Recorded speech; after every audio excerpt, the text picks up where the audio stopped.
Welcome to California Now, a podcast produced by Visit California. I'm Soterios Johnson. More and more people want to travel sustainably, and in this episode, we unpack what makes California such a phenomenal place for doing just that.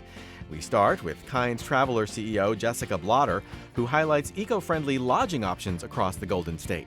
They have their own reusable water bottle program, which I love, refill stations throughout the hotel, charging stations for electric vehicles. So this is really a hotel that is doing it all when it comes to kindness to the environment.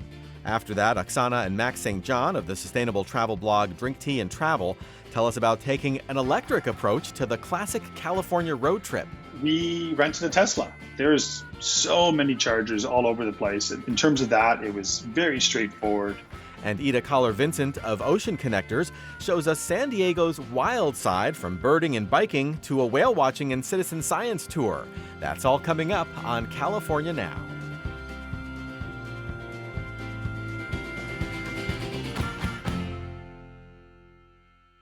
Sometimes a vacation is about more than just you. My next guest says traveling can also be about doing something to benefit the people and places you visit. Jessica Blotter is the founder and CEO of Kind Traveler, an online travel agency that sets you up to do exactly that. She's here to tell us about Kind Traveler, as well as a few California destinations that showcase what sustainable travel is all about. Welcome to California Now, Jessica. Hey, thank you so much for having me. It's such an honor. Oh, thank you. So, I'd like to spend some time better understanding how Kind Traveler works and how people use it, starting with where'd you get the idea for it? So I was on a vacation in Belize, and I was with my now co-founder, and we witnessed a lot of poverty and environmental despair. Specifically, we saw families living in shacks next to some polluted swamps, and we saw a lot of emaciated dogs roaming everywhere. And for us, being animal rescue volunteers here in the United States, we had a really hard time just turning a blind eye to some of the despair that we witnessed. So we had an experience down there that changed us and changed the way that we thought about travel. Specifically, we decided to feed the dogs as they had approached us begging for food, and unintentionally got other travelers involved with this experience. And we loved how that feeling of giving back actually just made us feel. And we started to think about asking ourselves the question, how could we perhaps use our background working with startups and passion for entrepreneurship and travel to perhaps create a way that might make it easy for travelers to give back to meaningful charities that are on the ground connected to the health and well-being of destinations. So you had this revelation kind of that people want to have this, a positive impact when they travel. So how did you realize it? So we workshopped the idea around, and we came up with this idea for a give and get hotel booking platform. And the idea would be that we would motivate travelers to give back a small donation, minimum of a $10 donation or more. And then in return, as a reward for that donation, they would get exclusive offers and perks from hotels that are participating in our program. And then through that model, through the give and get model, 100% of donations would go back to the charity, which then in turn would create a triple win between the traveler, the hotel, the charity, and then of course the destination as well. And so we were really ripe for it.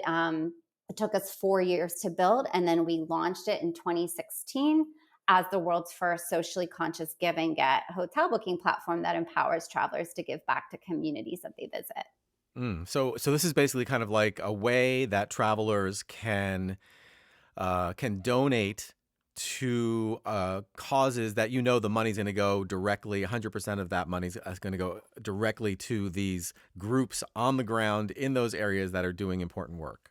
100%, yeah. And that's really within the value alignment of what sustainable tourism and regenerative travel is. It's really about harnessing resources from the travel industry to support communities and environments that are in host destinations. And so It's really the premise of that. And so we're sort of putting all these things together and creating a way to make it easy for travelers to feel good. And we know there's a lot of research around giving back and how that's connected to trip satisfaction, and frankly, how it can be challenging to give back or make a positive impact in a meaningful way once you're already on the ground in the destination. Not everybody wants to volunteer. A lot of people suffer through what's called traveler's guilt because they opt to do nothing. And clearly, there's a lot of work to be done and no shortage of causes to address. Right. I mean, what if somebody did want to volunteer? Do you help them find, say you want to spend a day of your vacation somewhere and you want to, use your time to do some good. Is that something that you do as well? So, with every booking experience on Kind Traveler, you're going to learn about this local charity that's been vetted, that is the opportunity for positive impact. And Kind Traveler is going to measure exactly what that $10 donation will do. And really quick, I mean, $10 can do some amazing things. I mean, it can clean up 250 pounds of trash with the Russian Riverkeeper up in Sonoma County. It might provide a day of care for a marine mammal patient with the Marine Mammal Care Center in LA. So we'll tell the traveler first what that impact will do. We'll also educate them on why you should care and why that's so important to the community. But then there's another section called How You Can Travel Kindly. And it's really for those that want to go beyond the donation and learn about experiences that will support these nonprofits, some of them being volunteer experiences that they can perhaps get involved with while they're on the ground in the destination. And we'll list those types of opportunities on the platform. Got it. Okay. So, and as you help, connect people to places that embrace sustainability and kind of match what folks care about, how do you find these hotels and destinations? I mean, what's special about them? Yeah, so we look for hotels and destinations that are also embracing sustainable values. So, one key indicator in finding those types of places are looking at sustainability, like transparent sustainability policies that might be listed on a destination or within a hotel within their website already. So, we kind of start there.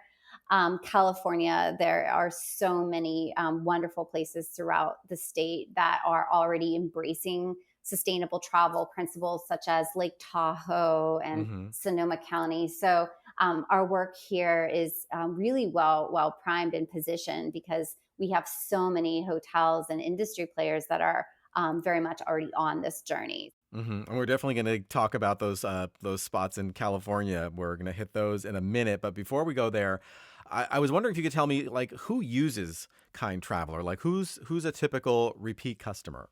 We see a lot of families using Kind Traveler. I think largely because when you look at sustainable travel and giving back, it is a learning opportunity for children. So kids have an opportunity to learn about why giving back is important. And if there's a beach cleanup or something that might be offered by the nonprofit, it's a chance for parents to then teach their children about what their donation dollars are doing, how they're being put to work, and why that's so important to creating a sustainable future.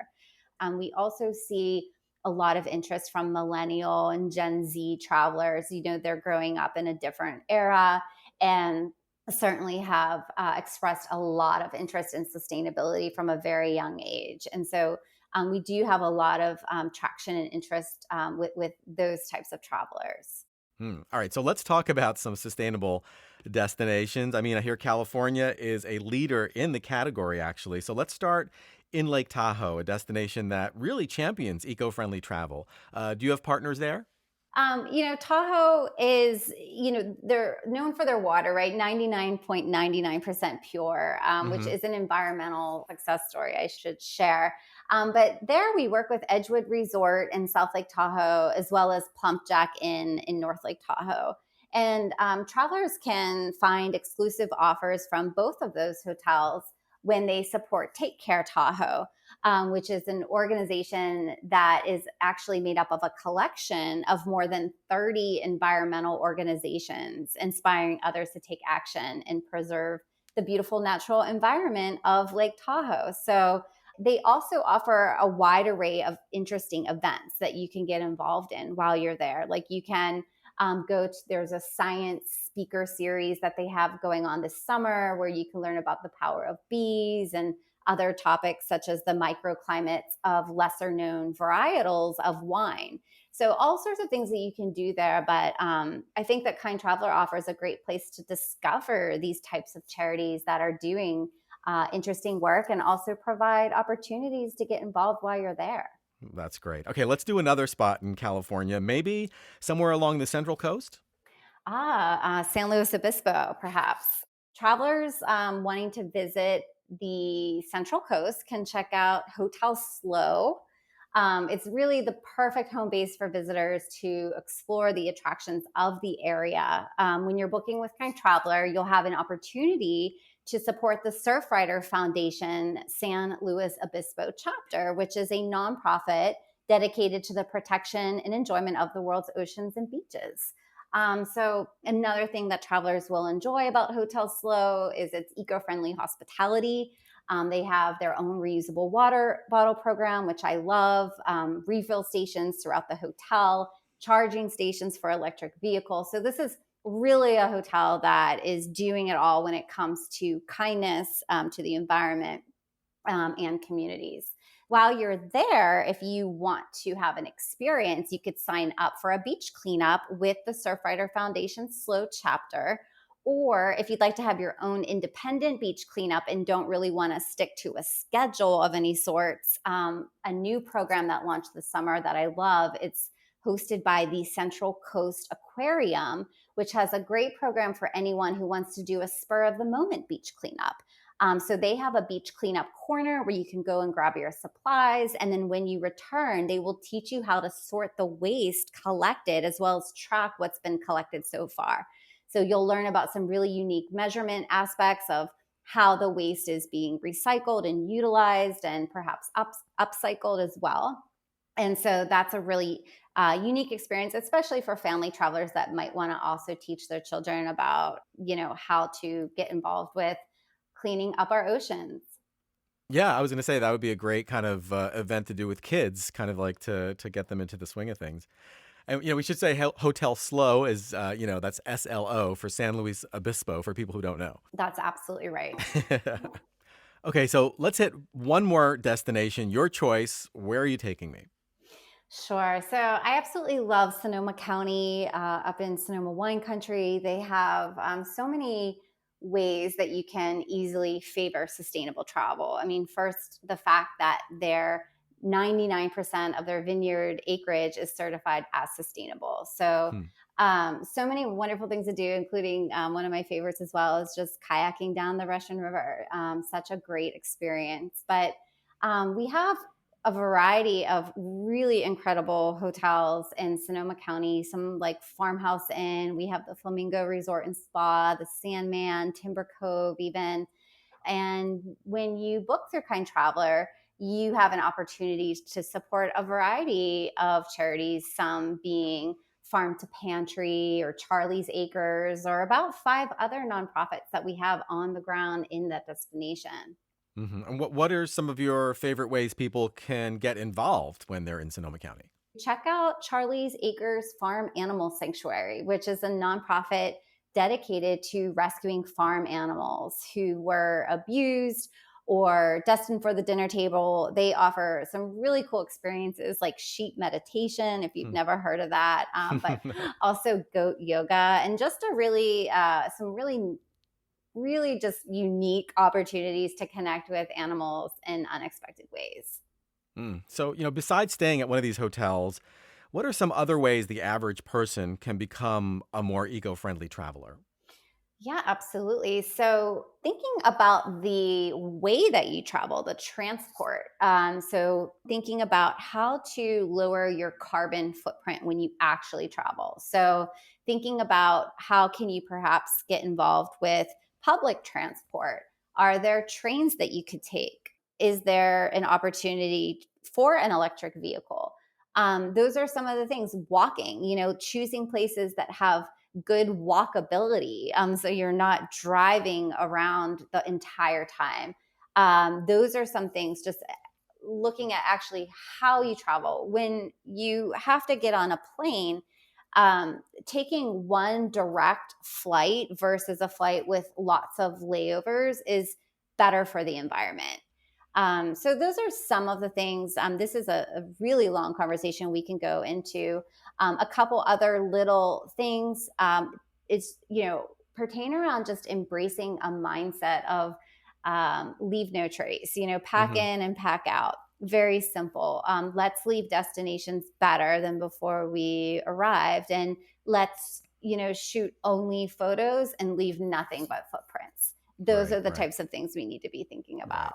That's all really great advice. Jessica, this has been really wonderful. Thank you so much for joining us on California Now.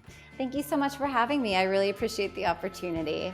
Jessica Blotter is founder and CEO of Kind Traveler, online at kindtraveler.com. As always, we'll have links to all the places we talked about on today's episode and lots more on our website, visitcalifornia.com/podcast. This is California Now.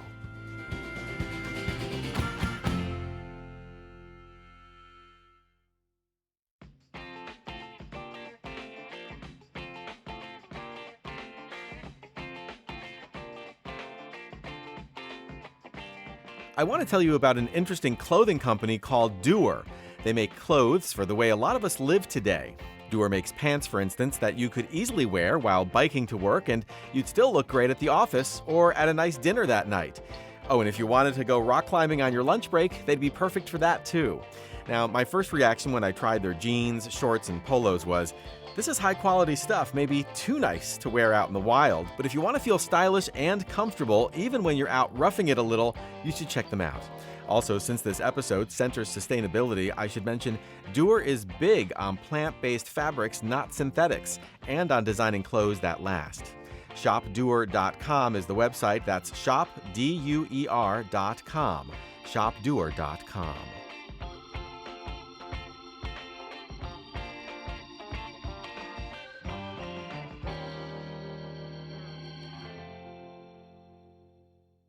If you're curious about sustainable travel, you might wonder what an eco-conscious California road trip looks like.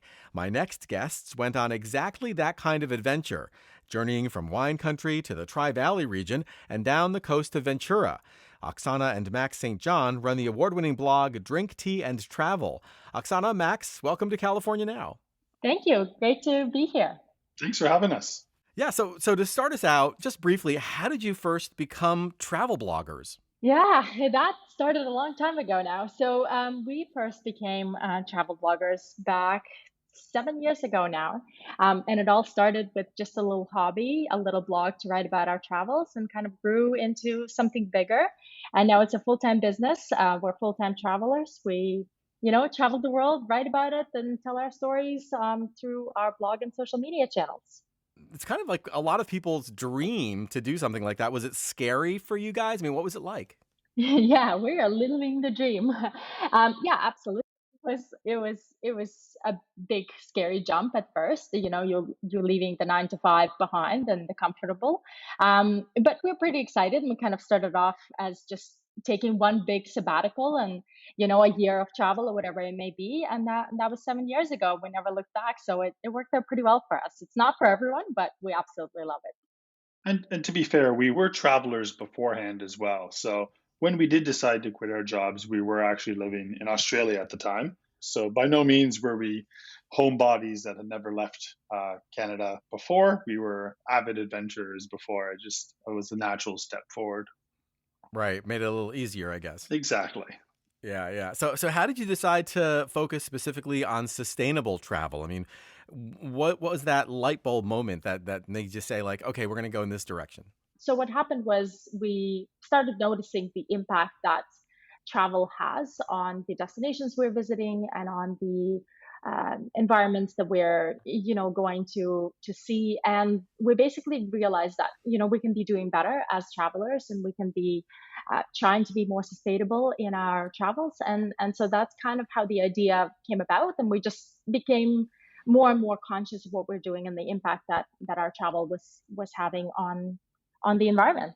I think we were just dabbling at first. We weren't really into that mindset and that place in life. But like Oksana said, we just saw the impact that travel had on communities, on countries, on the environment, and it was just it made sense. It made sense that if we have a voice that people listen to, we might as well promote that voice to travel more sustainably rather than to travel aimlessly. So it was just a Hmm. natural progression. It was just something that felt right, and it's felt right ever since. We've focused on sustainability probably for the last 5 years, and it feels great. Right, right. So, and you were in California recently. Can you give us kind of like an overview? I mean, how long were you here, and where did you go? So we were in California for about 2 weeks total. Definitely not enough time to see even a sliver of the region. But we started off in San Francisco, and then we made our way to Sonoma County for a couple of days, spent a couple of days in Tri Valley region, and then drove over to the coast. So spent a couple of days in Monterey County, and then drove down Highway 1 all the way down to Ventura. So we kind of did a little bit of the Bay Area and a little bit of the coast. That's great. And this is being a an eco-conscious road trip. How did you get around? Wow, that's the most exciting part of the road trip. We rented a Tesla. So we thought, Nice. what better way to visit California than to drive a Tesla in the state that brought us the Tesla. So it was a really cool experience. We've wanted to do that for quite some time. It was only the second time we'd actually been able to do a road trip in a rental car. So we are really excited to see what that experience would be like in a Tesla, and overwhelming success. I mean, did it take any kind of extra effort to arrange that, and was it worth it? Look, I would say that the booking process was very straightforward. There are obviously less availabilities and only some cities that you can rent electric cars from. But when you're talking about a lot of the major cities in the United States, that isn't too much of an issue. And then planning your trip, there's so many chargers all over the place. It felt like we could have stopped every 20 or 30 miles for a coffee break at a Starbucks or some other parking lot, and there was Tesla superchargers pretty much anywhere you looked. So in terms of that, it was very straightforward, not difficult at all, and actually kind of gave us a reason to kind of pull off the highway sometimes. That was actually a pretty good perk of that. I have not driven a Tesla yet myself, but I would imagine it must have been a fun car to drive. Absolutely. It's funny because coming from driving maybe a sports car before, you get into a Tesla, you look at it, you don't think it's this super fast and advanced car, because we had the Model 3. It's the quote unquote basic version of the car, but Right. that thing has some serious pickup and speed, and just some real cool tech inside of it. So, the autonomous driving is very cool. And yeah, we loved it. That's great. So you started out in San Francisco, as you said. Just briefly, what are like one or two places that you just have to recommend for people to visit? Well, we really love Chinatown because there's just so much going on there, and there's such amazing food. And of course, San Francisco has great food all around, but we're particularly big fans of Asian food. So that's where we spent a lot of our time, just sampling. Going into little shops here and there and picking up little treats. And then, yeah, Max, what was the highlight for you? Well, just to go on the same line of talking in terms of electrification, while we were in San Francisco, we discovered that you guys have a very cool ride sharing slash moped sharing system there. So we Hmm. actually rented a electric moped Oh, that yes. had helmets in there for both of us, and we were able to jet around all of San Francisco, going to all the stops, the piers, on an electric motorcycle in essence, or a little scooter. And Right. that was a very cool experience. That was something we weren't expecting, and it was a really cool way to get around and see all the sights that you guys have there. Any San Francisco spots that come to mind that you'd recommend to friends? Absolutely, got to go to a Golden State Warriors game. So we were super lucky. It was round one of the playoffs against Denver, and we were in town, so we were super lucky to go down and check out the new stadium they built there in San Francisco and watch a Golden State game. So that was a pretty big thing off the bucket list item for me, being a big NBA fan. That's great. So after San Francisco, you went up to Sonoma. What stood out there in terms of sustainable travel? So Sonoma was probably one of our top destinations in California. We just loved everything about Sonoma. It felt like everything there was done sustainably. So we didn't have to, Mm. really search for sustainable restaurants or search for sustainable wineries. it seemed like everyone was doing sustainability, and that was just kind of how they do things there. So we had a great time there. We had some fabulous experiences at wineries that are, organically farmed and have biodynamic certifications and all this great stuff. We had some fantastic meals at the Barlow, and just, yeah, had a really great time kind of enjoying Sonoma County. Yeah. I saw on Instagram that you checked out Goatlandia. Could you tell folks who aren't familiar with that what that is? Goatlandia was a really cool experience. So it is a farm sanctuary where basically they bring any of the animals that may have not sort of made it on a typical farm. Maybe they were injured or they didn't belong there because, for example, the male goats don't really stay on the farm because they don't produce milk. And so they typically are sent somewhere. And so they accept some of these animals and kind of just create a place for them to live and live out their lives and just enjoy their lives. So we went on a little tour there and met a lot of the animals, and they're super cute goats and lambs and pigs and all sorts of farm animals there.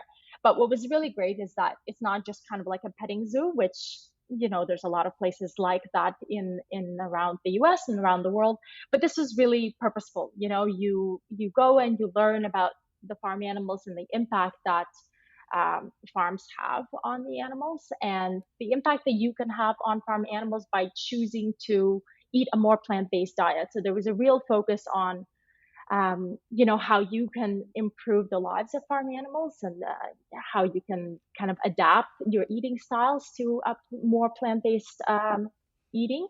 And actually, the owners of Goatlandia put together some snacks for us, some kind of vegan snacks that none of us had probably tried before. They were very creative. Hmm. It's a really great experience. That's really great. Now, you also spent some time in the Tri-Valley region around Livermore. I feel like not everyone knows that it's a really great place for wine and craft beer. What were some standouts for you guys?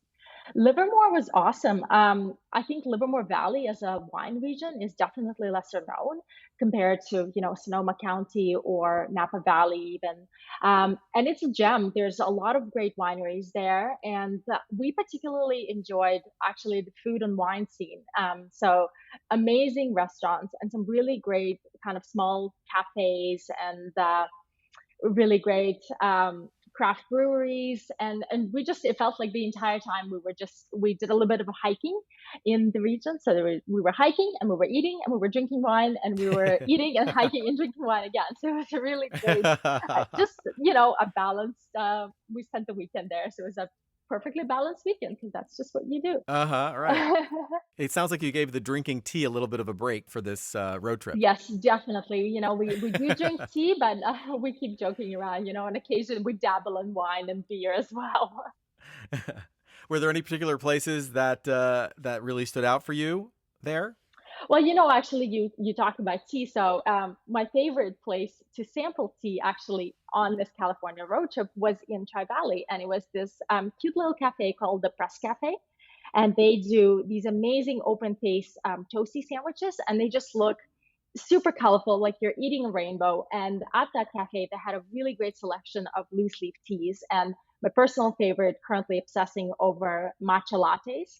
And they had an Hmm. amazing matcha latte with all the non-dairy milk choices. So they had the coconuts and the oat milk and all the choices. And they just did an amazing job at that matcha latte. And that went perfectly with our rainbow colored toasties that we had. So that was definitely a highlight for the tea drinker in me.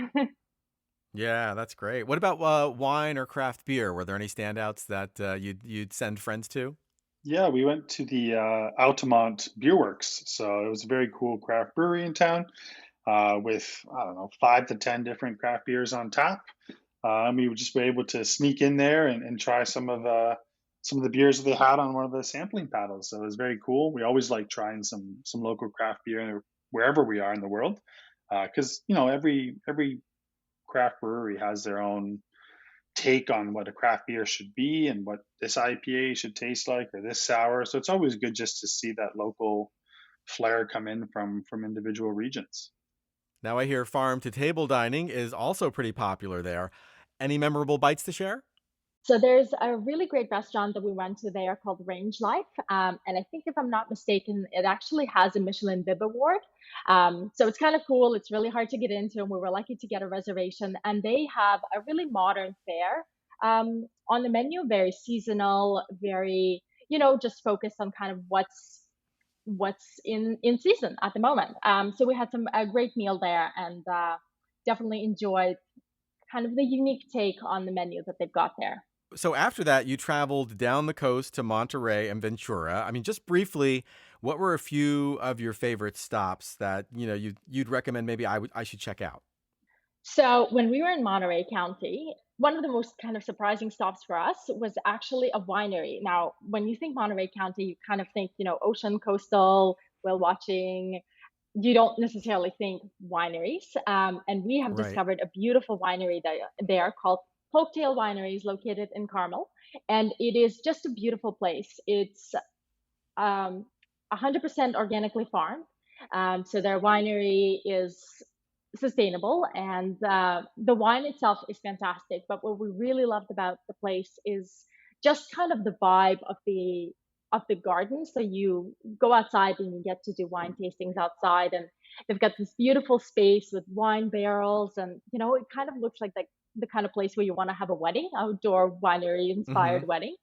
And they Yeah. had a stage, and there was a live band, and you could order food to kind of pair with your wine flights. And it was just a fantastic experience because we actually got to choose different wine flights. Max tried an all red, I tried a little bit of white and a little bit of red, and it was kind of felt like a very personalized, and it was just a beautiful day. And the live music, and it just was a great experience, something that we did not at all expect from Monterey County. So that was a big surprise for us.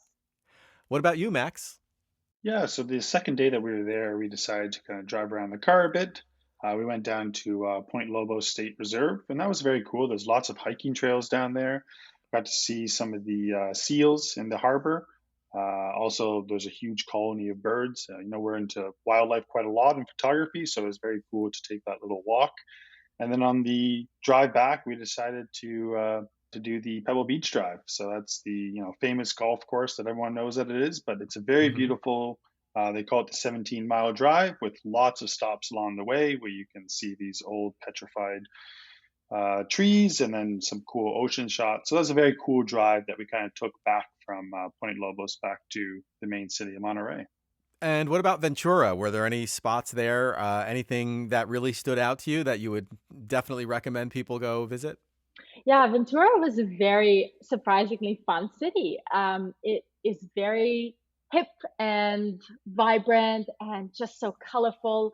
During the pandemic over the last 2 years, they've closed down the main street that used to be just a regular, street in the city, and they made it pedestrian only. So there's so much pedestrian traffic there in the street now, and everyone's just kind of out and about, dining at restaurants and going to shops. And so we really love that part of town. We spent actually both days that we were in Ventura, we spent just kind of roaming around the 5 block closed off pedestrian street, just popping into shops and having bites at different restaurants. And I absolutely love Ventura's kind of thrifty vibe. There are so many thrift shops in the city.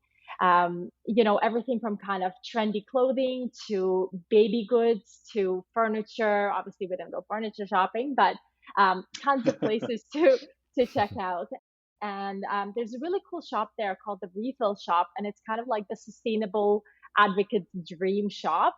You go in there, and everything is plastic free, everything is zero waste and refillable. So you can bring your containers and fill up on shampoo and lotion and dishwashing liquid, and buy sustainable makeup and anything you can think about that you kind of use on a daily basis. They've got it. So it's a fantastic stop, and I went a little bit overboard on my shopping there.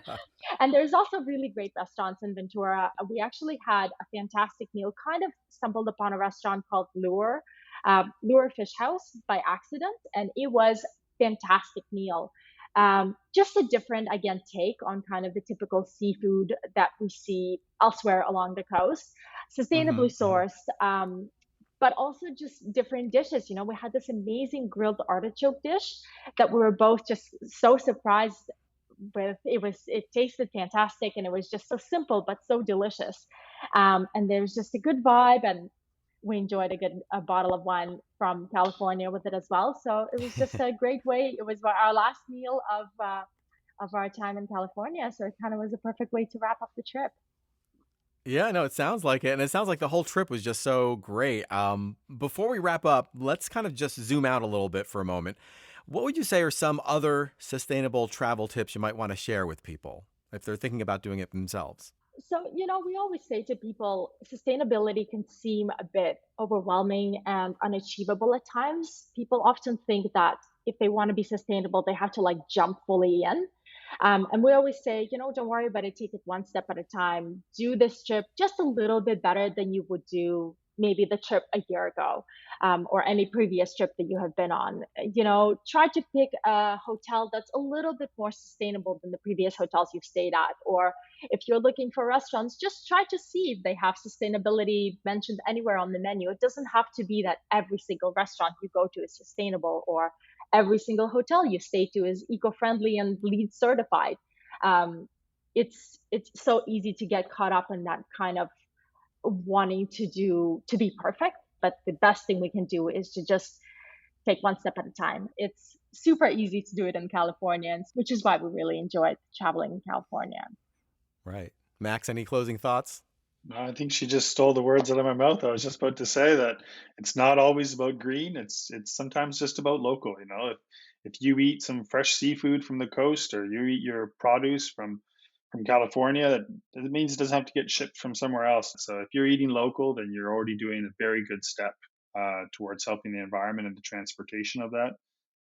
And you're also supporting, the local businesses that really rely on your tourism dollars to stay afloat. So it's a very good and a very important step that sometimes gets forgotten. Absolutely. Well, Max, Oksana, this has been really so much fun. Thank you so much for joining us on California Now. Thanks so much for having us. Thanks for having us. Oksana and Max St. John run the blog Drink, Tea, and Travel online at drinkteatravel.com and on Instagram at drinkteatravel. As always, we'll have links to all the places we talked about on today's episode and lots more on our website, visitcalifornia.com/podcast. This is California Now.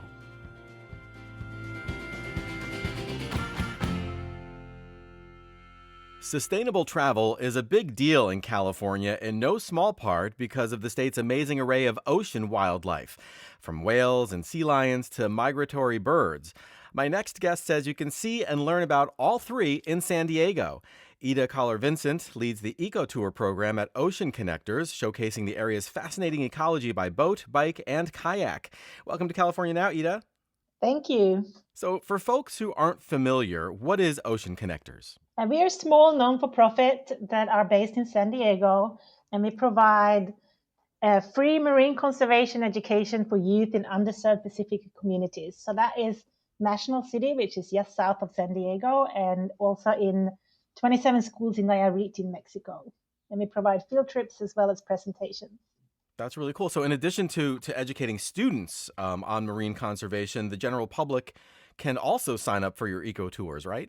That's correct, yes. So we have the Eco Tour program is to involve the public and get them out into the marine environment here in San Diego and teach them about the flora and fauna that we have here. And the really cool thing is that when you buy a ticket to one of our eco tours, that money goes straight back into our educational program that's provided for free. That's really cool. So, Ida, I have to say, looking at your bio, you seem like exactly the type of person I want to show me what's great from a marine biology standpoint in a place like San Diego. Tell us a little bit about your background. Yes, I'm a marine biologist. I've been working as a marine biologist for over 17 years. My background is in coral reef conservation. And now I also do this youth education as well as public education. I worked a lot with citizen scientists, so taking people out that are not necessarily scientists by profession, but teaching them about science and having them help with research for marine conservation. Right. And you've done this work all over the world, I take it, right? Yes, I have. I've worked in a lot of different places. I actually did my education in Australia. I also lived in Madagascar, and I then worked in Papua New Guinea and the Philippines and the US. So yeah, a little bit all over. So kind of, having been all over the Pacific and Indian Oceans, the fact that you're in San Diego says a lot about what a world-class destination it is for people interested in marine conservation. Oh, absolutely. There's a vast array of marine life here that's quite amazing. I didn't even know before I moved here that there's, a healthy green sea turtle population that lives in our bay. So yeah, Hmm. it's a Hmm. really rich marine life. Yeah, so let's talk about the individual tours. I know there are a few different ways your groups get around. So why don't we start with the wildlife kayaking tour? Where does it go, and what would I see? Yeah, so that's goes out of Chula Vista Marina in the Bayside Park. That's south of San Diego, in the South Bay of San Diego. And there's the Chula Vista Wildlife Reserve that we will kayak out to. It's a really unique environment because it's a wetland that has been restored. And you can see that, like, the vast difference from going into the wetlands compared to where it hasn't been restored. Mm. It's just a really rich bird life, lots and lots of different marine birds as well as sea life. So if we are lucky, we will see one of the green sea turtles that I mentioned just before pop its head out on our way over. And then once we're in the wetlands, you go through these small canals of water, and there's a lot of stingrays. So it's a nursing ground for the stingrays. So we will see lots of baby bat rays as well as round stingrays. That's really great. And so, what if I'm not the most experienced kayaker? Is it something that I can still handle? Oh, absolutely. Yeah, you don't really have to have any previous experience. It's good if you do have some, but if you don't, we go through all the basics before we set out, and everyone gets a little bit of a chance to familiarize themselves with the kayaks before we head across the bay and into the wetlands. Are they individual kayaks, or are you going with two people at a time? There's a mix. So we have a couple of double kayaks. Most of them are individual, but if we have children, we usually put them with a parent in a double Right. kayak. That's really great. So, for people who aren't familiar with Chula Vista Wildlife Reserve, can you kind of describe, what it looks like and what people will experience? Sure. So San Diego Bay is naturally a really shallow bay, and it used to be wetlands all through it. And the Chula Vista Wildlife Reserve is an area where they have restored these wetlands. So it's kind of narrow channels of water that cut through vegetation. There's a lot of pickleweed and other native marine species that grow there. That is really what the bird life that we see there live on or off. Amazing that you can do that so close to the city, right?